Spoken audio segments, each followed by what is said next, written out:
before I answer your questions and before we have the introduction of the, before Ken comes and speaks to you and we have a question and answer session, I have a question for you. What are you doing to make our world a better place? Do you feel as though your efforts are like droplets of water evaporating above hot sand? The need is so great. How can each of us alleviate the fear, conflict, and despair so prevalent in our world today? The only way to heal the world of darkness is to bring more light into it. Finally, each of us can do something about it and make a measurable difference. Invoke the light. It is all we need to do. Invoking the light enables us to become radiant vessels of light, bestowed with the power to know, to grow, and to change, not only to benefit ourselves and our loved ones, but also our communities and our world. Thank you.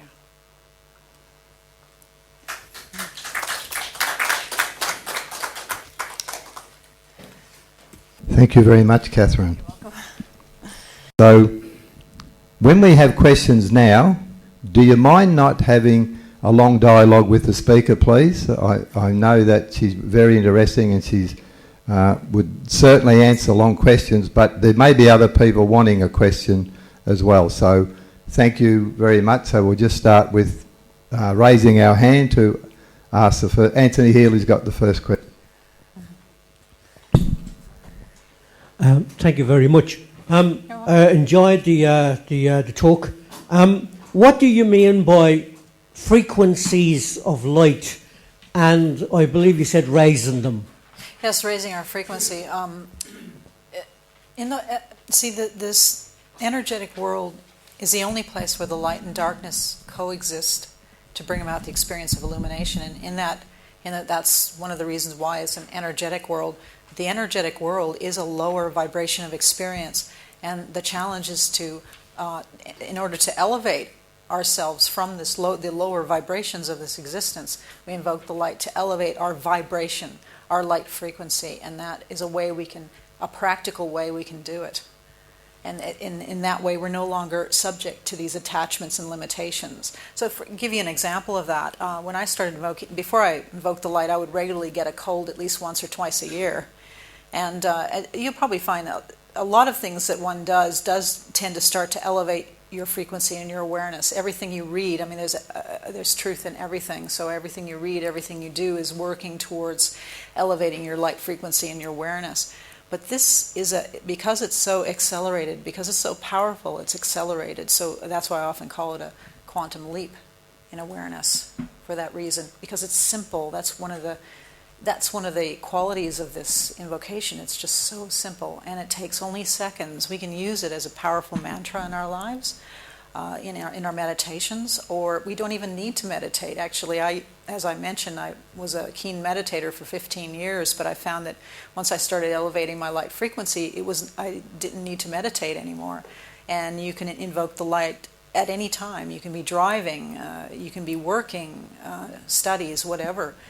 So does that help answer your question? I did go on a little bit on a tangent there, but that we start out on a basic frequency, a basic energetic frequency, and then by invoking the light, we may elevate it higher and higher, so we can transcend the lower vibrations. That would be all the negative nature. Yes. Yeah.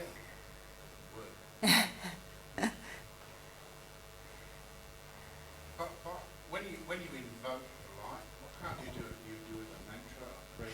Yes, it's like it's kind of yes. There you go.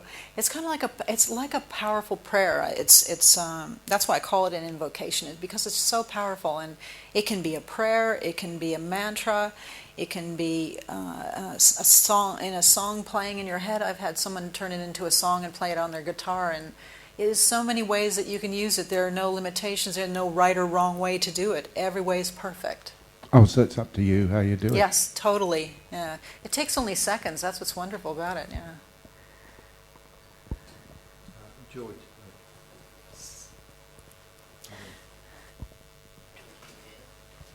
Thank you. Hello, everybody. My name is Leon.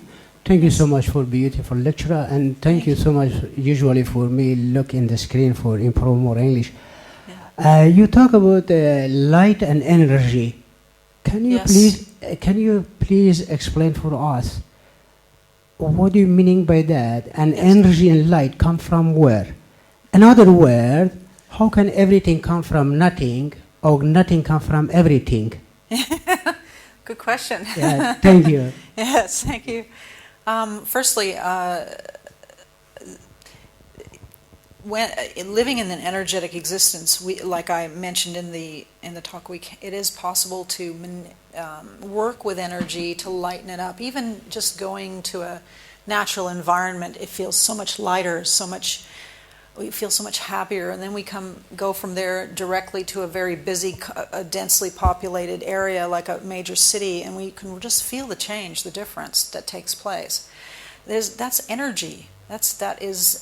Everything is energy. The difference between, say, we can lighten up energy significantly, and there is a form of energetic light that helps us do that. But what I've discovered with this invocation is that the difference between energy and divine light directly from the source is very powerful, and there is a difference, and it is transcending this limited universe. Even when we think universal, you'd think that that's a very expansive way to think, but what I'm talking about here is beyond energy, beyond the limits of this human existence, even beyond the universe, the expansive universe that we live in. It's beyond that. So we're tapping into a reservoir of divine light that connects us with our authentic selves, not these projected human forms that we need to occupy in this particular world where the light and darkness coexist to have this experience of illumination. So divine light directly from the source, however you want to describe that, God, source, creator, the very highest source, and it's a direct transmission of it. So and it's never been made easier and more simple for us, and I believe that's one of the main reasons why it's so accelerated. Yes. What's the difference between what's the difference between the Buddhist void and the divine light? Well, Buddhism, with my limited understanding of it, it's very much deals very much with the mind and human consciousness, and I'm not sure how much more that expands. I mean, it really depends on how much you study, so I'm not an authority on Buddhism, but from what I understand, divine light is what makes everything exist, is from whence everything emanates, everything projects. So even Buddhism is a human belief system, okay, that is in this energetic world. So that is part of this energetic world. So you can receive the light regardless of what you're practicing. You can receive the divine light, pure transmission. See, even human belief systems are limited because if the focus is on this universal existence, this energetic existence. So we're going beyond, we're really going outside the box here of energy and tapping directly into our authentic minds, into divine light. Which is divine light is which creates everything, even human belief systems, like Buddhism. I'm only asking because it happened to me that I became the void in the void. Can you explain the void to me, just so I have an understanding? Everything, okay, it is a good idea. Because what happened was... I'm beginning to get it, yeah.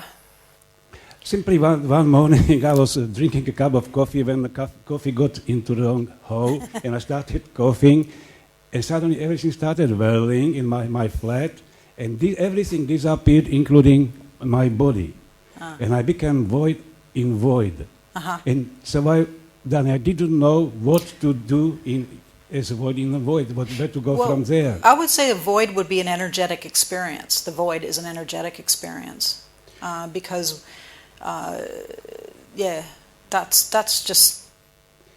I also, when I had my near-death experience as a child, about 10 or 12 years old, I saw the eternal pure light, very bright light. Yes. But my priest forgot to tell me what happens when we die, so I didn't refuse to enter into that light. Yeah. So that's why I'm asking about these two experiences, which are quite different. Well, it's quite interesting that you mentioned that, the life after death. I've had direct experience of it. In that one of the beloved beings that passed away, one was my mother.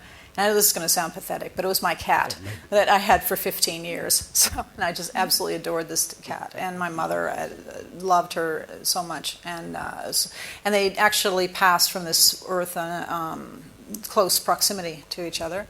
So it sent me into this period of deep loss and regret and grief. But what happened was, not long after, about a few months after I was in this state of grief, I actually saw my cat come back to me. It was in the middle of the night. I was using the loo, sitting there as a captive audience, and here he is, he's walking up to me in the form of a soft light. I only saw it for a few seconds. That's it. But that was the first time I ever had a direct experience of that there's so much more awaiting us beyond this limited, projected existence. But yet it is, although it's limited, it's very important in that this is where we attain higher light frequency. This is where, as beings, this is where we do it. That's what I've gleaned as well. But my dream states have become, I've had these conversations with these beings in dreams so often, and just helping to further reinforce, and the visions were to reinforce what I was receiving as well, and give me more of an experiential view of it. So, anyone else? Yes. Yes. Look, invoking the light. Yes. And the transformation. Transformation. When you invoke it, the left and right hemisphere of the brain, does that help bridge across the two? It's since it's a beyond the brain experience. Right. Okay. It is a whole. It would be not just the brain, but the whole physical, not just the physical form. But we're actually a three-part projected being from the original. The authentic projects as the higher self, witnesses the plan unfolding. We make a plan before we project, and we just play it out like actors on a stage. So there's the higher self as the witness to the plan unfolding. The ethereal body, which is our bodies, the bodies that we occupy when we're in our dream state. So the dream state is actually closer to the original than our waking state. And of course, the waking state is the physical. But these states are separated, and the higher awareness we achieve, the more lucid and realistic, and the better the recall as well of our dreams. Okay. Look, one more question. Yes. The light. Now, is there a female and masculine property to this? Well, the light, I've intuited the light to be not, gender is also a projection. What we're talking about is projected existence, okay? So it's like often I think about how it was explained in conversations with God, that God was floating around and decided he wanted to have an experience of himself, so that's when projection began. So first God projects, or God, or whatever, however word you'd like to use to describe, God projects as light and darkness, as male and female, as beings, male and female. So it is a form of projection, basically.